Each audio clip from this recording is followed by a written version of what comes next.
My family called me the helper at my sister's party while spending my money for years, so I stayed silent until one move flipped their entire world.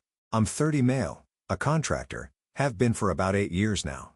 Started right out of high school doing basic carpentry work for this old-timer named Bill who taught me everything about framing, drywall, the whole 9 yards. Busted my back to get here, saved every penny, eventually started taking on my own jobs.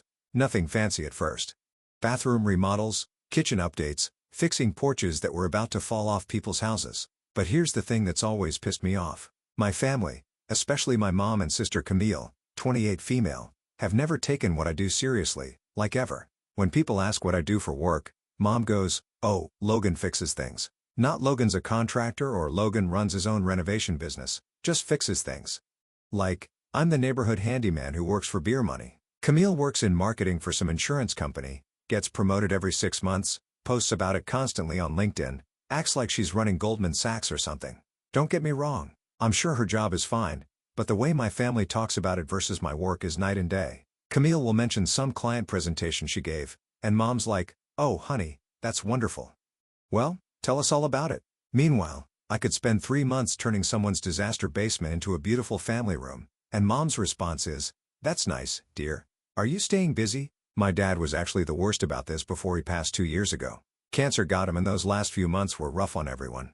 But even when he was sick, he'd still make these little comments about how I play with tools all day while Camille had a real career with benefits and a 401k. I remember this one Christmas dinner when I was maybe 25. I just finished this huge project, completely renovated this couple's kitchen from the studs out. Custom cabinets, granite countertops, tile backsplash I did by hand, the works. Took me 2 months and they were over the moon with how it turned out. I was pretty proud of it too, you know. So I'm telling the family about it over dinner, showing pictures on my phone of the before and after shots. Dad looks at the photos for like 5 seconds and goes, "That's nice, son. When are you going to get a real job with health insurance?" Then immediately turns to Camille and asks about her latest work project for 20 minutes. That stung, but I just swallowed it like I always did. Figured maybe when I started making better money, they'd start taking me seriously. Well, joke's on me because even when I started pulling in decent cash, and I mean decent, like $70,000 to $80,000 a year doing high-end renovations, the attitude never changed. If anything, it got worse after Dad died. Now Mom acts like I'm this lost soul who still hasn't figured out what he wants to do with his life. The crazy part is I'm actually pretty good at what I do. My clients love me. I've got guys calling me all the time wanting me to work on their projects. Word-of-mouth referrals keep me booked months in advance. But to my family, I'm still just the guy who fixes things. The one they call when Mom's garbage disposal breaks or when Camille needs help moving furniture. Never mind that I can design and build custom cabinetry from scratch or that I know enough about electrical work to rewire an entire house safely. Nope, I'm just the handyman. So here's where things went south. Last month, Camille got promoted to some manager position at her insurance company, area manager or regional coordinator. I don't even remember what she called it, but apparently, it was a big deal because Mom decided to throw this whole celebration dinner. She booked this steakhouse downtown, invited extended family, made it into this whole production. I'm talking aunts, uncles, cousins, the works, even got a cake made with congratulations, Camille written on it. Now normally, I would have found an excuse to skip this kind of thing, but Mom guilt tripped me into coming. It's important to support your sister Logan. Family shows up for each other. Yeah. Okay, Mom. When's the last time anyone showed up for one of my achievements? But whatever, I went, put on a clean shirt, drove downtown, prepared myself for 2 hours of listening to everyone shower Camille with praise about her corporate success. The dinner was exactly what I expected. Camille holding court at the head of the table, talking about her new responsibilities, her team of 5 people, her strategic vision for the department, everyone hanging on every word like she just cured cancer. Uncle Mike asks about her salary, which is rude as hell, but nobody calls him out on it. Camille just smiles and says, "Let's just say I'm very happy with the compensation package." Everyone oohs and ahs like she hit the lottery. Aunt Rachel starts going on about how proud Dad would be if he could see Camille now. How he always knew she was destined for great things. How she's the success story of the family. I just sat there eating my steak, trying not to roll my eyes. Then came the speeches because of course there had to be speeches at a dinner for a promotion that probably came with like a 10% raise and a fancy title. My cousin Nate went first. He's actually a good guy. Doesn't play favorites with the family politics. He raised his glass and said something like, "Here's to Camille, proof that hard work and dedication pay off. Really proud of what you've accomplished." Everyone drank to that. Fair enough. She did work for her promotion. Then Mom stands up with her glass. And this is where I should have seen it coming, but I was just sitting there minding my own business. "I want to toast both of my children tonight," she says. "Camille for showing us what success looks like when you set your mind to something. And Logan." I looked up thinking maybe finally she was going to acknowledge that I've been busting my ass for years building a successful business for always being there to help with the heavy lifting. The whole table laughed like it was the funniest thing they'd ever heard. Heavy lifting. That's how she summed up everything I do. I felt my face get hot, but I just nodded and smiled like always. Took a sip of my drink and pretended it didn't bother me. But inside, I was done. Completely done. The rest of dinner was a blur. More stories about Camille's amazing career trajectory. More predictions about how far she's going to go in the company. More jokes about good old reliable Logan, who's always around to help move furniture. After dinner, the whole crew headed to the parking lot. Everyone's hugging Camille goodbye, taking pictures, making plans to get together soon. And then, because apparently the universe has a sense of humor, Camille's car wouldn't start. Guess who everyone looked at to fix it? "Logan, you're good with cars, right?" Uncle Mike says. "Can you take a look?" So there I am in my good shirt and dress pants, popping the hood of Camille's Honda in a restaurant parking lot while she stands there texting her boyfriend about her promotion dinner. Turned out to be a loose battery connection. Took me about 2 minutes to tighten it up and get her car running. Easy fix. "Thanks, Logan," she says, not even looking up from her phone. "You're always so good at this stuff." This stuff, like basic problem solving, is some mysterious talent instead of just being competent with tools. I got in my truck and drove home without saying much to anyone. My phone started buzzing around 10 p.m. "Mom, thanks for coming tonight. Wasn't it wonderful to celebrate Camille's success? Camille, thanks for helping with my car. You saved the day as usual." Then, about an hour later, another text from Camille. "Are you mad about something? Mom said you seemed quiet at dinner." I stared at that message for a long time. Was I mad? Hell yes. I was mad, but not for the reasons they'd think. I wasn't mad about Camille getting promoted. Good for her. Seriously. I wasn't even mad about the dinner or the celebration. I was mad about being reduced to the guy who helps with heavy lifting. I was mad about spending years building a successful business and having my own mother treat it like a hobby. I was mad about being the family's go-to problem solver while getting zero recognition for anything I'd accomplished. But mostly, I was mad at myself for expecting anything different. I didn't text back that night or the next morning when more messages came in from Mom. "Logan, are you seriously mad because of the comment I made at dinner? It wasn't meant to hurt you." Then another one. "Call me back. You're being dramatic. It was just a joke." That were dramatic, like my feelings about being constantly disrespected were just me overreacting. Like 30 years of being treated as the lesser sibling was all in my head. I turned my phone off and went to work instead, had a bathroom renovation to finish. And unlike my family dinner, that was something I could actually control. But here's the thing they didn't know. While they were all celebrating Camille's corporate climb, I'd been working on something that was going to change everything. Something that would show them exactly what this heavy lifting guy was capable of. I just hadn't decided whether I wanted them to see it or not. About a year ago, I was driving through this older neighborhood on the east side of town when I spotted this house that caught my attention. And when I say caught my attention, I mean it was a complete disaster that made me slam on the brakes and stare. This place was a foreclosure that had been sitting empty for over 2 years. The bank was basically giving it away because nobody wanted to touch it. We're talking broken windows, roof damage, foundation issues, the works. Most people would drive by and see a teardown. I saw potential. The bones were good though. 1950s build, solid construction, decent lot size in a neighborhood that was starting to turn around. Young families moving in, a couple of coffee shops opening up, that kind of thing. I knew if someone put real work into it, it could be something special. So I started researching the property, found out the bank was asking $85,000 for a house that would probably be worth $300,000 if it was fixed up properly. The catch was it needed everything. Electrical, plumbing, HVAC, flooring, you name it. Plus, whoever bought it would have to deal with the city about code violations and permits. Most contractors would look at a project like that and run the other way. Too much risk, too much hassle, too many unknowns. But I've been doing this long enough to know how to estimate costs and timelines. More importantly, I've been saving money for years specifically for an opportunity like this. See, while Camille was leasing new cars and taking vacations, I've been living cheap and banking everything I could. Still drove my old F-150, rented the same basic house for 6 years, bought all my clothes at Target. My buddies used to give me grief about being tight with money, but I had a plan. I wanted to buy a place and turn it into exactly what I wanted. Not a flip to sell for profit, but somewhere I could actually live. Somewhere that would show what I'm really capable of when I'm not just patching other people's problems. So I made an offer on the foreclosure. Bank accepted immediately. Probably couldn't believe someone was willing to take it off their hands. Closed 3 weeks later and started planning the renovation. This wasn't going to be some weekend warrior project. I'm talking full gut job. Taking it down to the studs and rebuilding everything from scratch. New electrical throughout, all new plumbing, replacing the HVAC system, refinishing the original hardwood floors, complete kitchen and bathroom remodels. I took time off from client work and treated this like my full-time job, up at 6 a.m., every day working until dark, weekends included. Some days I'd have my crew guys come help with the big stuff, but most of it I did myself. I spent weeks fully renovating a rundown house, handling every major system like a pro. I rewired the entire electrical setup to meet code, swapped out all the old plumbing with modern PEX lines, and made sure every step was cleared with city inspectors. Throughout the whole house, I installed smart home stuff, programmable thermostats, automated lighting, security system, the works. Not because I needed all that tech, but because I wanted to show I could do it. Took me 8 months total, working basically full-time. There were days I wanted to quit, especially when I hit unexpected problems like finding more structural damage than I'd planned for. But I pushed through because this wasn't just a house.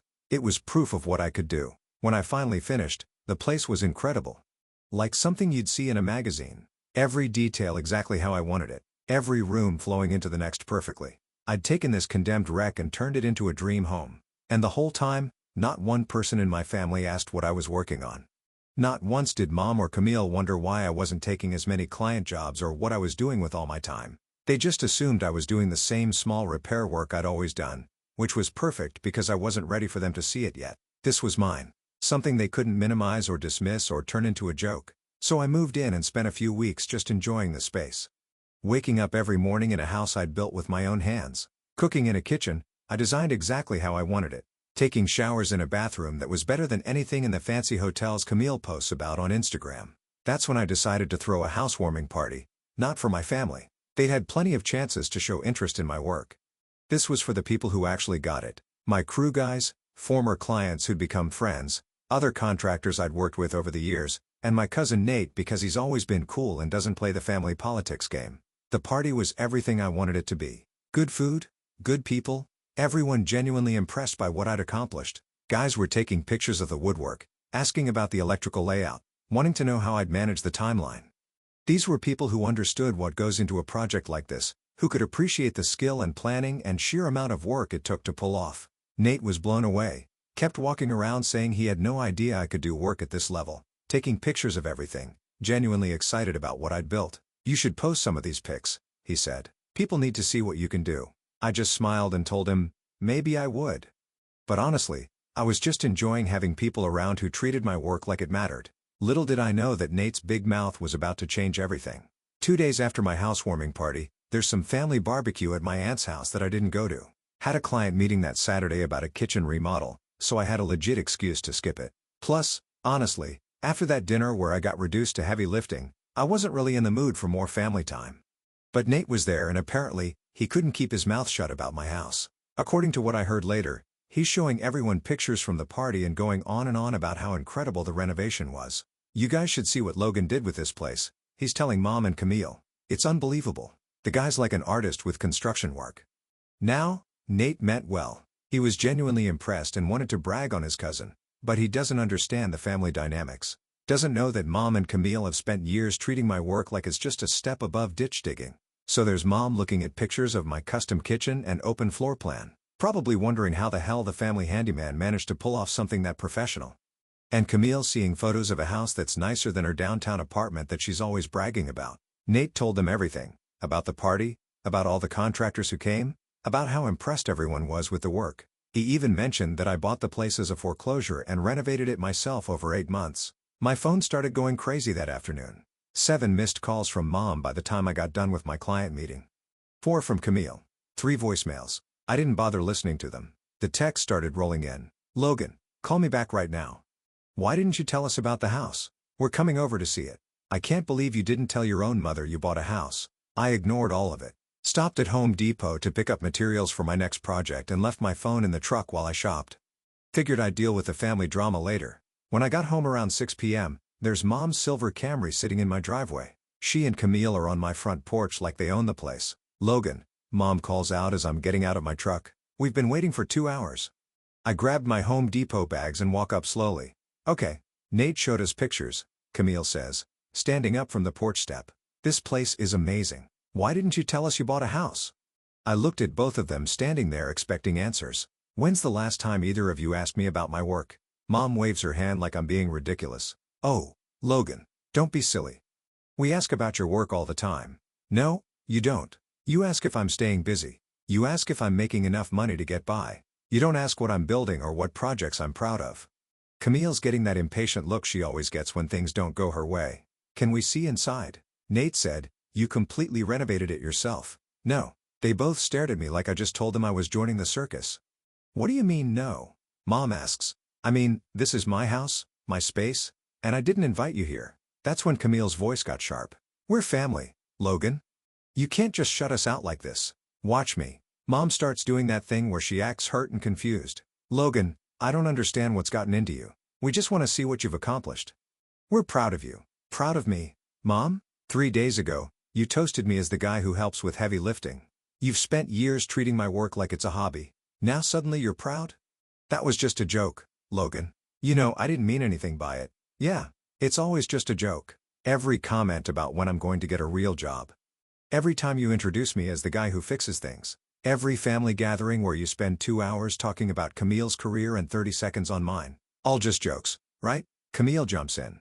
You're being dramatic, Logan. We've always supported you. Supported me, Camille? When's the last time you asked me about a project I was working on?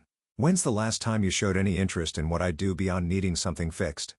She doesn't have an answer for that because we both know it's never happened. Look, Mom says, maybe we haven't always shown our appreciation the right way, but we're here now. We want to see what you've done. Nate said it's beautiful.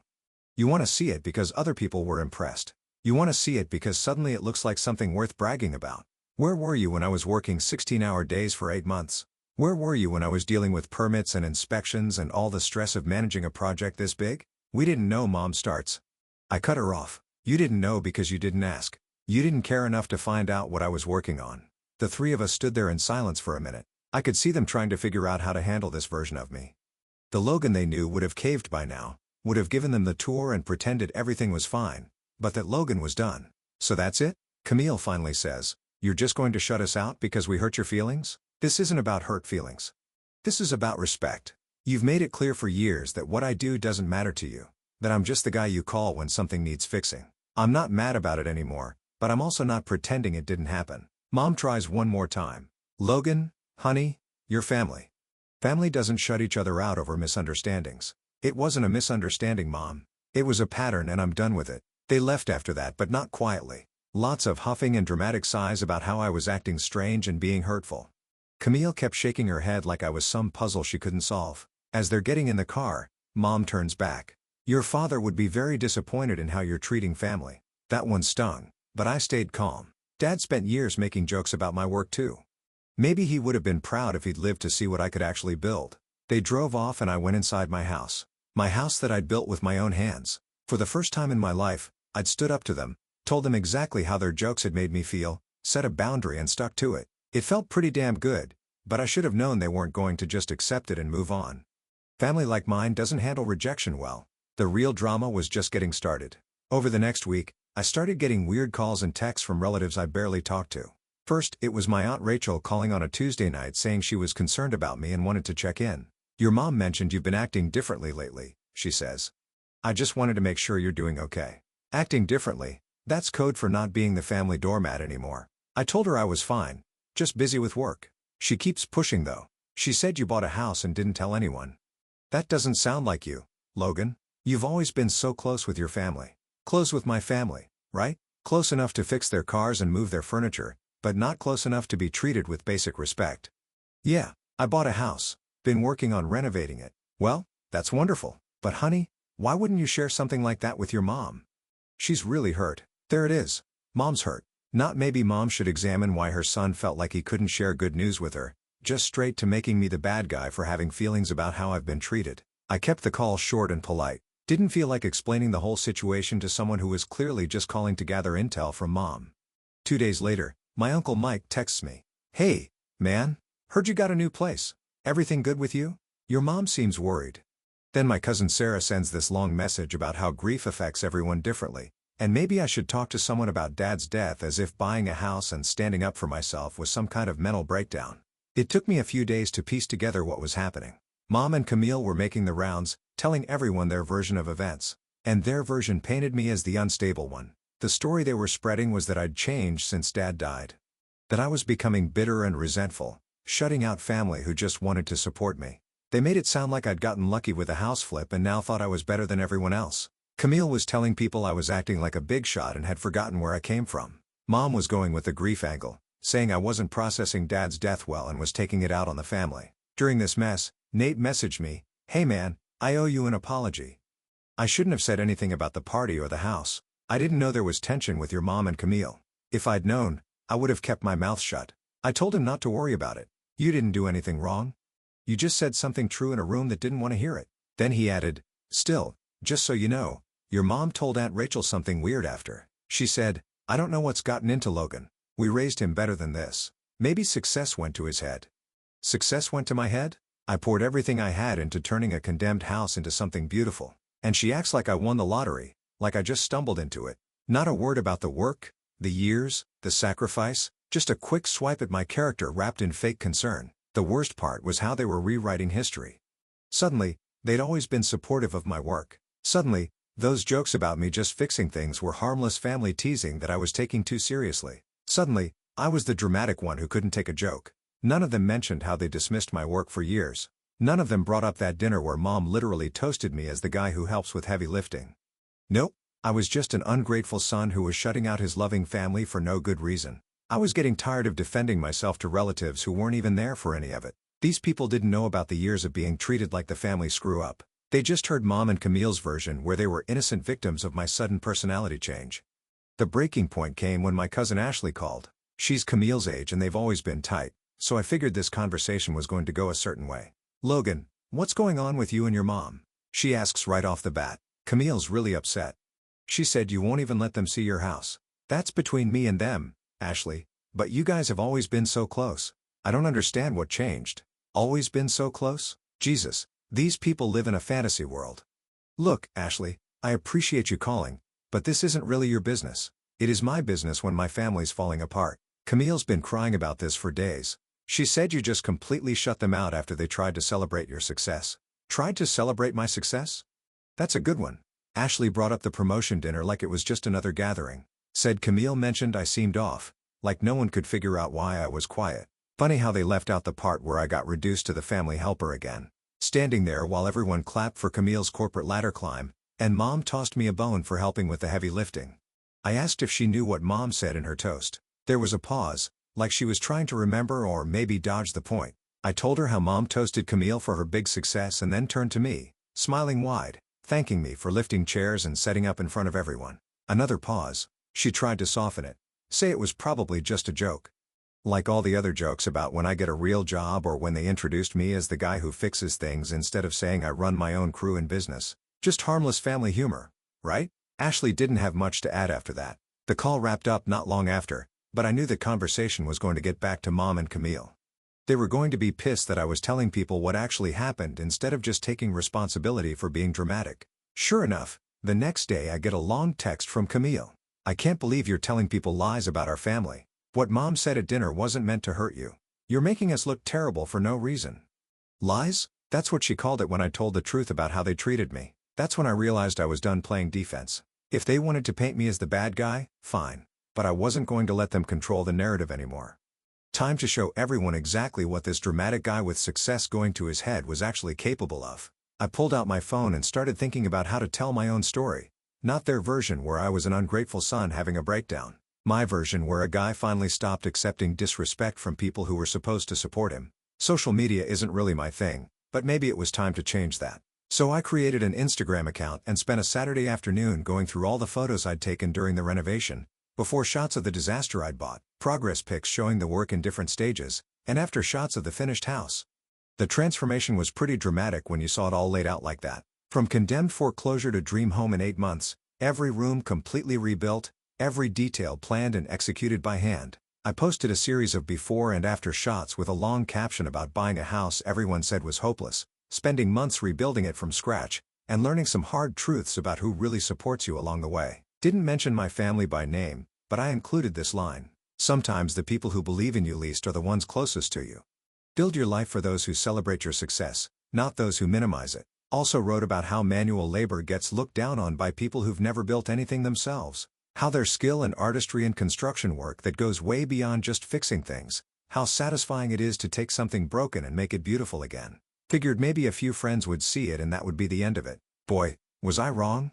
The post started getting likes and comments right away. Local contractors I knew were sharing it, tagging other guys in the trades, then some bigger home renovation accounts picked it up. Within a couple days, it had hundreds of likes and dozens of comments. But the comments were what really got me. Guys telling their own stories about family members who didn't respect their work. Women in construction sharing experiences about relatives who didn't take them seriously. People talking about how they've been underestimated and had to prove themselves over and over. This electrician from across town commented, "Been there, man. My dad kept asking when I was going to get a real job even after I started my own company. Some people only respect work if it involves a desk." Even got comments from people outside the trades, office workers saying they wish they had skills to build something with their hands. Parents saying they were going to show the post to their kids to demonstrate that success comes in different forms. The post kept growing. Local news sites started reaching out, wanting to do features on the renovation. A few contractors who'd been following the posts offered me partnership opportunities on bigger projects. One guy wanted to hire me to renovate his whole rental property portfolio. But the best response came from other people who'd felt dismissed by their families. Messages from guys who'd been told their work wasn't good enough. From people who'd had to prove their worth over and over to relatives who just didn't get it. Made me realize I wasn't the only one dealing with this kind of thing. Lots of people out there working their asses off in jobs that don't get respect, getting treated like they're somehow less successful than their office-working siblings. Of course, Mom and Camille saw the posts. Mom left a comment that she deleted within an hour. "So proud of my son's talents. Family first always," like she was trying to rewrite history in public. Camille tried a different approach. She showed up at a job site where I was working on a kitchen remodel, acting all friendly and supportive. "Logan, I saw your Instagram posts. They're incredible. I had no idea you were this talented. I kept working. Didn't look up from the cabinet I was installing. Yeah, well, now you know. Look, I think we got off on the wrong foot about the house thing. Maybe we could start over. I'd love to see what you've done. Learn more about your work." I finally stopped what I was doing and looked at her. "Camille, you had 28 years to learn about my work. You had 28 years to show interest in what I do. You don't get to show up now that other people are impressed and act like you always believed in me." Her face changed. Got that cold look she always had when things didn't go her way. "So what? You're just cutting us off permanently over some misunderstanding at a dinner." "It wasn't a misunderstanding. You and Mom made it clear for years that what I do doesn't matter, that I'm just the guy who helps with heavy lifting. I'm not angry about it anymore, but I'm also not pretending it didn't happen." She stood there for a minute then shook her head. "Dad would be disappointed in how you're treating family." That was her playing the guilt card one more time, using Dad's memory to try to make me feel bad for having boundaries. Dad would probably be proud that I finally stopped waiting for approval from people who were never going to give it. She left after that. Haven't heard from either of them since, except for Mom sending a birthday card last month with a note saying she hopes I'll come to my senses soon. But honestly, I'm better than I've been in years. That Instagram post led to more work than I can handle. I'm booked solid for the next 8 months with clients who actually appreciate skilled craftsmanship. Started a waiting list for people who want renovations done. The Instagram account's blown up. Almost 5,000 followers now, mostly contractors and folks into home renovation. I post progress shots from current projects, and I've been getting a ton of messages from guys asking for tips on their own builds. Even met someone through it, an architect from one of my new clients. We started seeing each other, and for the first time, I'm with someone who actually gets it. She lights up talking about design plans and treats what I do like the skilled, legit profession it is. Total game changer. For the first time in my life, I'm not the guy who fixes things for everyone else. I'm the guy who built something incredible and doesn't need anyone's permission to be proud of it.